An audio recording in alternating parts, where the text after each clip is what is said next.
যারা বেয়াদবি করে ওরা ধ্বংস। আলেমের সাথে যতটা বেয়াদবি করছে সবগুলো ধ্বংস, মরার আগেই ধ্বংস। ভাইরা আমার, যারা বেয়াদবি করছে এখনো যারা করবে সব ধ্বংস, মরার আগেই ধ্বংস। মরবে না কিন্তু বিছনায় পঙ্গু হয়ে থাকবে, ওর জীবন শেষ। তোমরা নির্বাচনে যদি জিততে না পারো, গোষ্ঠী শুদ্ধা সব কিছু ধ্বংস। লজ্জায় মাথা উঠাইতে পারো না, জুতার মালা গলায় লাগবে ভাব। আর আমরা হইতে পারলেও আলহামদুলিল্লাহ, না হইতে পারলেও আলহামদুলিল্লাহ। আমাদের হওয়া না হওয়া দুটোটাই আমাদের লাভ, কারণ আমরা আল্লাহর জন্য চলি, আল্লাহর জন্য সব কথা বলি। অতএব আমাদের ডাইনে গেলেও লাভ, বামে গেলেও লাভ, সামনে আগাইলেও লাভ, পেছনে থাকলেও লাভ। কারণ আমরা আল্লাহকে আসল মালিক মনে করে চলি, আমরা আখিরাতকে প্রাধান্য দিয়া চলি। এ কারণে দুনিয়ার যে চেয়ারে বসে হুজুরদের সালাম না দিয়া তার জীবন বাঁচে না। যারা বেয়াদবি করে ওরা ধ্বংস। আলেমের সাথে যতটা বেয়াদবি করছে সবগুলো ধ্বংস, মরার আগেই ধ্বংস। ভাইরা আমার,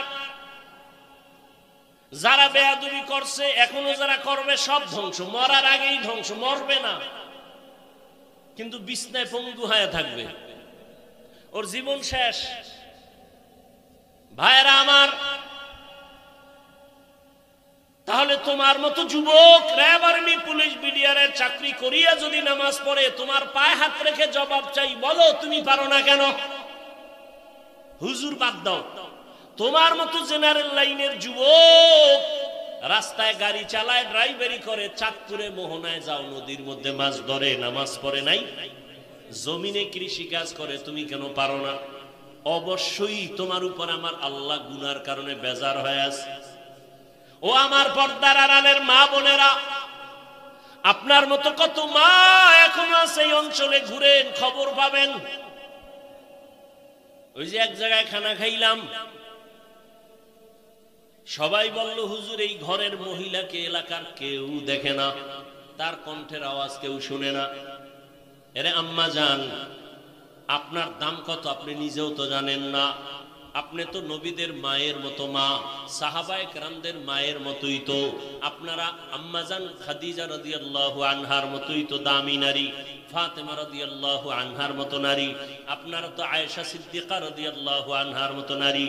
ফেরাউনের স্ত্রীর নাম কি? আসিয়ার মতো দামি নারী। এত বড় বেঈমান ফেরাউন, পৃথিবীর নাম করা বেঈমান, অথচ তার স্ত্রী আসিয়া কত দামি। রহমতের নবী বলেছেন, হাসরের ময়দানে আমি মুহাম্মদের সাথে আসিয়ার সাথে জান্নাতে বিবাহ হবে। কেমন দামি নারী আসিয়া!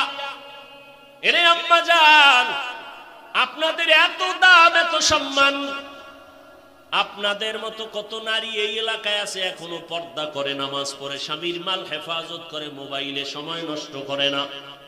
ও আম্মা জানেরা, আপনারা কেন পারবেন না? এখনো সময় আছে, তওবা করবেন। বৃদ্ধ বাবাজিরা, আপনার মতো কত বুড়ারা মসজিদে গিয়ে নামাজ পড়ে, আপনি কেন আদায় করতে পারেন না?